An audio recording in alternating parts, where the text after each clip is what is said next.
प्लेयरों को रिस्पेक्ट नहीं देंगे, आपकी टीम कभी परफॉर्म नहीं करेगी। आप अगर यही माइंड सेट रखेंगे, क्योंकि मैं रिटायरमेंट दे चुका हूं और मेरा फैसला भी यही रहेगा, इस टीम मैनेजमेंट के साथ मैं कभी नहीं खेलूंगा, ये मेरा डन एंड डस्टेड फैसला। हाँ, मैं ये कहना चाहूँगा इस माइंड सेट को थोड़ा चेंज कर लें। शायद जो हमारे यंगस्टर्स हैं बेचारे, वो डर से बाहर निकल आएँ, वो अपने आप को एक्सप्रेस करें। हमारे सारे प्लेयर टैलेंटेड हैं, जितने भी हैं, फ़हीम है, शहीन है, अब्बास है, ये सारे अच्छे बॉलर्स हैं।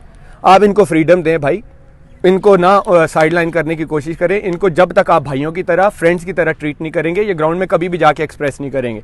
जब ड्रेसिंग रूम में आप माहौल डरावना बना के रखेंगे, प्लेयर की और टीम की यही परफॉर्मेंस आएगी। आप एज अ टीम लेके चलें, आप अपनी ईगो को ज़रा साइड पे रखें, जो सीधी सी बात है। मैंने आके सच बोला था, मैंने परफॉर्मेंस की बात नहीं की थी कि टीम के जो 3 बड़े हैं, कप्तान बाबर ने भी कहा कि जी आमिर की परफॉर्मेंस का इशू था, मिसबा ने भी कहा परफॉर्मेंस का इशू था, वकार ने भी कहा परफॉर्मेंस का इशू था, और जो आपके लाखों फैंस हैं, अब हम पीसीबी के लिए आपका जवाब नहीं लेने हैं, हम आपके फैंस के लिए आपका जवाब लेने हैं। आप इस पे क्या कहेंगे? देखिए, मैं आई थिंक कल भी मैंने ट्विटर पे बात की थी कि ये पिक्चर्स को कहीं और लेके जा रहे हैं। मैंने परफॉर्मेंस या टीम पे ड्रॉप होने की वजह से तो रिटायरमेंट दी नहीं थी, मेरा इशू कुछ और था। जैसे आई थिंक कल विकी भाई ने मेरी बात का जवाब खुद ही दे दिया। उन्होंने कहा कि जी आमिर के बयानात से मुझे बहुत दुख हुआ है, तो मैं उनको बताना चाहूँगा, बल्कि मुझे खुशी हुई है कि उनको ये एहसास हुआ कि किसी के गलत या जो भी बयानात होते हैं वो किसी को तकलीफ़ दे सकते हैं। तो मेरे तो गलत नहीं थे, मैंने तो सच बोला, तो उनको तकलीफ़ हुई है। लेकिन जब से ऑस्ट्रेलिया सीरीज़ टेस्ट सीरीज़ ख़त्म हुई थी, अगर आप सबको याद हो, तो कभी वो कह रहे हैं डिच कर गया, कभी कह रहे हैं कि जी टेस्ट क्रिकेट उसने वर्कलोड की वजह से नहीं छोड़ी, वो तो खेलना ही नहीं चाहता। तो ये बयानात पीछे जो थे, जो मुझे दुख दे रहे थे, जो मुझे मेंटली अपसेट कर रहे थे, ये इशू ही नहीं था। देखिए, एज अ क्रिकेटर मुझे सबक पढ़ाया जा रहा है कि वो जी उसको तो चाहिए था कि वो जाता और डोमेस्टिक में जाता और परफॉर्म करता आ जाता। भाई, क्रिकेटर को पता होता है कि जब वो परफॉर्म नहीं करता, उसने जाके जो अपॉर्चुनिटी होती है, वो डोमेस्टिक क्रिकेट है या कोई लीग है, उसने जाके वहाँ पे परफॉर्म करना होता है। और सब्र का पैमाना मेरे से बेहतर कोई नहीं जानता। मैं 5 साल क्रिकेट नहीं खेला था, 2010 से 2015 तक, जब मुझे पता था कि मैं बॉल को भी हाथ नहीं लगा सकता था। तो तब मैंने हिम्मत नहीं हारी। ये सीन कुछ और था कि मैं परफॉर्मेंस की वजह से मुझे ड्रॉप किया और मैं हिम्मत हार गया और मैं जो है मैं क्रिकेट छोड़ रहा हूँ, ऐसा नहीं होता। यहाँ पे कितने लेजेंड्स हैं जिनके 15-15, 20-20 कमबैक हुए पाकिस्तान क्रिकेट में। तो ये तो एज अ क्रिकेटर जब हम क्रिकेट स्टार्ट करते हैं तो हम यही सीखते हैं कि भाई परफॉर्म करेंगे तो टीम में रहेंगे, नहीं करेंगे तो हम जाएंगे डोमेस्टिक में परफॉर्म करेंगे, वापस आ जाएंगे। ये तो कोई इशू ही नहीं था। इशू ये था परफॉर्मेंस की। अगर बात करते हैं फिर कि जी परफॉर्मेंस का इशू था, तो फिर मुझे ये बता दें, जब मैं बांग्लादेश लीग में खेल रहा था और मैंने 21 आउट किए थे, तो अगले दिन टीम अनाउंस होती है और मैं टीम में नहीं था और मुझे पता भी नहीं था। और अगर कह रहे हैं वो पर्सनल नहीं था, तो मेरे से बात करनी चाहिए थी, मुझे बताना चाहिए था कि भाई मुझे क्यों ड्रॉप किया। मुझे तो नहीं पता था, मैं टीम से ड्रॉप था। और मैं तो परफॉर्मेंस को तो ये खुद लेके आ रहे हैं, अब मैं परफॉर्मेंस को डिस्कस कर रहा हूँ, तो मुझे तो नहीं बताया गया था। दूसरा ये है कि परफॉर्मेंस की बात मुझे नहीं समझ आती कि 3-4 मैचेस या 5 मैचेस पे कहते परफॉर्मेंस नहीं थी, तो फिर तो इस तरह के बहुत सारे जिनको एक मैच पे पाकिस्तान खिला दिया गया। अब बेचारों उनके साथ भी ज्यादती है, टू बी ऑनेस्ट, कि एक मैच पे आप पाकिस्तान खिला देते हैं और उसके बाद अगर वो 2 मैचों में ना करे तो वो कहते हैं कि जी खुदा हाफिज़ घर जाएं। तो ऐसा होना नहीं चाहिए। बाकी एज अ क्रिकेटर मुझे पता है कि भाई मैं परफॉर्म करूँगा तो वापस आ जाऊँगा, ये नहीं था। दूसरा, पर्सनल नहीं था, तो फिर जब स्टेटमेंट्स आती हैं जी हमने उन्हीं को प्रेफर किया जो तीनों फॉर्मेट के लिए अवेलेबल हैं, हमने उन्हीं को सेंट्रल कॉन्ट्रैक्ट दिया जिन्होंने रेड बॉल खेलनी है, तो ये फिर क्या था? और जब मैं टीम से बाहर होता था तो बात तो नहीं करते थे कि हाँ जी क्यों किया, रीज़न क्या था। अब वो बता रहे हैं जी, वो मिसबा भाई ने बताया कि जी उसकी पेस नीचे आ गई थी। तो भाईजान, मैंने अपनी फिटनेस को देख के अपनी सारा कुछ अपनी फिटनेस को देख के अपनी सारा कुछ क्या कहते हैं, इंजरीज़ को देख के, अपनी परफॉर्मेंस को देख के, क्योंकि मेरी पेस दिन ब दिन आ रही थी नीचे, क्योंकि इंजरीज़ की वजह से मैं 20 दफ़ा बता चुका हूँ कि मैं वर्ल्ड कप भी स्पैज़म में खेला था। और अगर आप अब रिसेंटली देखें, जब आपकी बॉडी रिकवर होती है, फ्रेश माइंड से खेलते हैं। मैं श्रीलंका में जाके मैंने 145 पे भी बॉलिंग की है। जब आप मेंटली फ्रेश होते हैं, जब आपको फ्रीडम दिया जाता है, तो ये होता है। बाकी परफॉर्मेंस का मैंने ये आप खुद लेके आ रहे हैं, मैं फिर बार बार कह रहा हूँ, मैं परफॉर्मेंस को डिस्कस ही नहीं कर रहा था। क्रिकेटर ठीक है, आप बाहर होते हो, अंदर आते हो। बहुत सारे यूनुस भाई कितनी दफ़ा बाहर हुए, उन्होंने कम बैक किया। आज हम उनको लेजेंड्स कहते हैं, क्योंकि ये क्रिकेटर का हिस्सा होता है कि उसने बाहर होना है, वो मेहनत करता है, जाके कम बैक करता है। और यूनुस भाई, शाहिद भाई, यूसुफ भाई, कितने लोगों के कम बैक्स हुए। तो इसमें मुझे ये नहीं था कि भाई कि मैं परफॉर्मेंस से बाहर हुआ, ओहो मुझे टीम से बाहर किया तो अब तो मेरा कुछ नहीं होने वाला। ऐसा नहीं होता भाई। मैं 5 साल क्रिकेट नहीं खेला, मैंने तब सब्र रखा था, तो अब मुझे पता था कि मैं क्रिकेट खेल रहा हूँ और मैं कम बैक कर सकता हूँ। आप यहाँ पे एक मैच पे पाकिस्तान खिला सकते हैं लड़कों को, तो यहाँ तो कुछ भी हो सकता है। फिर मैं तो, मुझे अल्लाह ने इतनी स्किल्स दी हैं, मुझे अपने आप पे इतना बिलीव है कि मैं कर सकता हूँ और मैं परफॉर्म करके वापस आ सकता था। ये इशू ही नहीं था। इशू ये था जब आप सेंट्रल कॉन्ट्रैक्ट से बाहर करते हैं तो आप कहते हैं जी हमने तो उन्हीं को रखना है, तीनों फॉर्मेट खेलने वालों को जो पाकिस्तान को अवेलेबल है, तो आपने तो एक एक फॉर्मेट वालों को दिया सेंट्रल कॉन्ट्रैक्ट। मैं तब भी नहीं बोला। फिर आपने बोला जी हम टूर पे उनको लेके जा रहे हैं जो तीनों फॉर्मेट में हमें अवेलेबल हो। अच्छा जी, मैं तब भी नहीं बोला।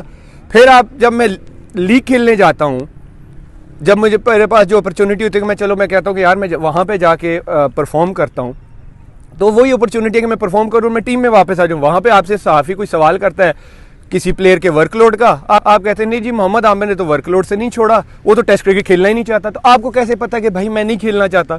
इसी तरह जिस तरह आप कह रहे हैं कि नो आमिर ने ये गलत बयान दे दिया, मुझे बड़ा दुख हुआ, तो मुझे भी बड़ा दुख हुआ था, मैं भी मेंटली अपसेट हुआ था। मेंटली टॉर्चर इसी को कहते हैं जब आप आहिस्ता आहिस्ता प्लेयर को जो है ना साइड लाइन करने की कोशिश करते हैं। मैं वो मेंटल टॉर्चर का मतलब था, और कोई ना परफॉर्मेंस का मुझे कोई इशू नहीं है भाई, मैं परफॉर्मेंस करता, मैं वापस आ जाता, कोई इशू नहीं। मैं कितनी दफ़ा मिकी के दौर में भी टीम से बाहर हुआ एशिया कप से, उसके बाद आया, मैं डोमेस्टिक खेला, परफॉर्म किया, मैं साउथ अफ्रीका के टूर पे चला गया, इसका कोई इशू नहीं था। आप पिक्चर को कहीं और लेके जा रहे हैं। मैंने आके सच बताया था भाई मेंटली ये डिस्टर्ब कर रहे हैं, मैं इनके साथ नहीं खेल सकता, और मेरा स्टांस भी यही रहेगा जो इनका माइंडसेट है, इस माइंडसेट के साथ मैं नहीं खेल सकता।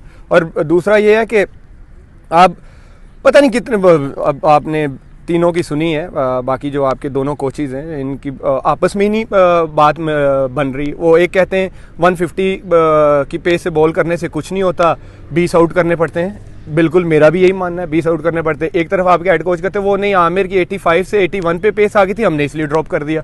तो पहले तो आपस में सही हो लें, फिर आमिर को सबक पढ़ाएं कि जी जाके डोमेस्टिक में परफॉर्म करते वो टीम में आ जाते।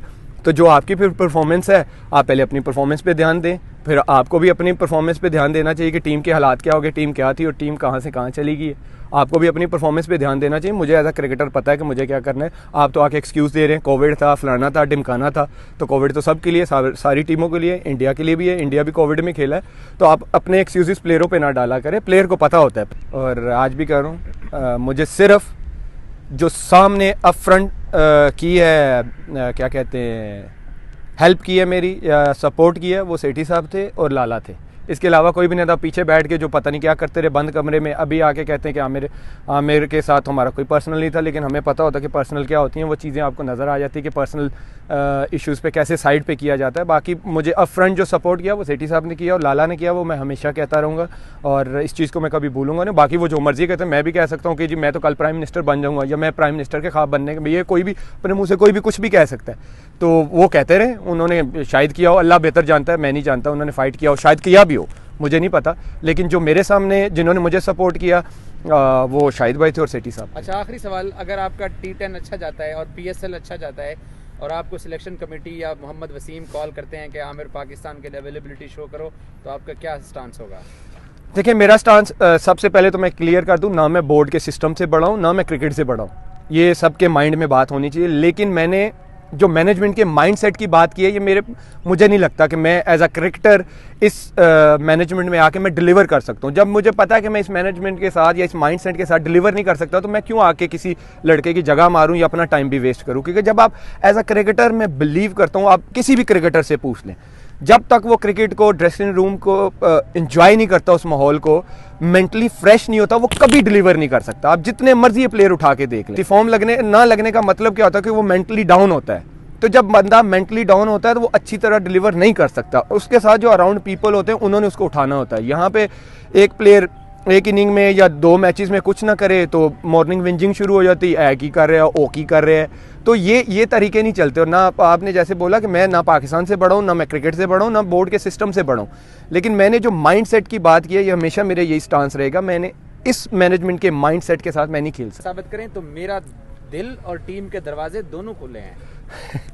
मैं यही बता रहा हूँ कि परफॉर्मेंस की तो बात ही नहीं है। परफॉर्मेंस की बात होती तो फिर मैंने कुछ चीज़ें आपको हाईलाइट करवाई हैं, वो मुझे बताते। जब मैं बांग्लादेश से आप इस जेस्चर को कि मेरा दिल और टीम के दरवाजे, ये तो अब उन्होंने मीडिया पे आके बात की है ना, दिल उनका कुछ और कहता। अगर दिल उनका कुछ और कहता तो मेरे से डेफिनेटली पहले भी बात करते, जिस तरह साइड पे आहिस्ता आहिस्ता करते जा रहे थे।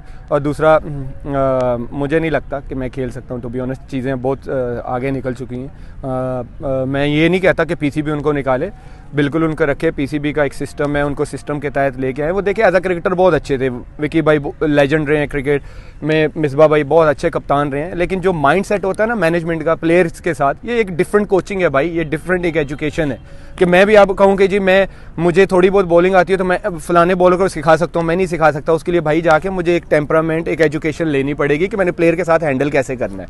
तो ज़रूरी नहीं है कि एक अच्छा कोच है वो अच्छा मैनेजमेंट भी में भी जाके अच्छा डिलीवर करे, लेकिन मुझे नहीं लगता कि मैं इस माइंड सेट, जो इनका माइंड सेट है, इस माइंड सेट के साथ मैं खेल सकता हूँ। I don't think so. अच्छा, एक और चीज़ आमिर, पहले आपके ऊपर ये तासुर देने की कोशिश की गई कि ये लीग्स की वजह से पाकिस्तान नहीं खेलना चाहता। अब कल की 2 प्रेस कॉन्फ्रेंस से एक नया तासुर उभरा है कि आमिर एहसान फरामोश है। मिसबा कहता है मैं कप्तान था, मैं लाया। वकार कहता है मैं सिटी से लड़ा, मैं लाया था। अब ये तासुर दिया जा रहा है कि ये एहसान फरामोश है और हमारे ऊपर बातें कर रहा है। ये ले चले, वो बेचारे क्या पता किस सेंस में बात कर रहे हैं, लेकिन ये है कि मैंने पहले भी बात की है और आज भी कर रहा हूँ। मुझे सिर्फ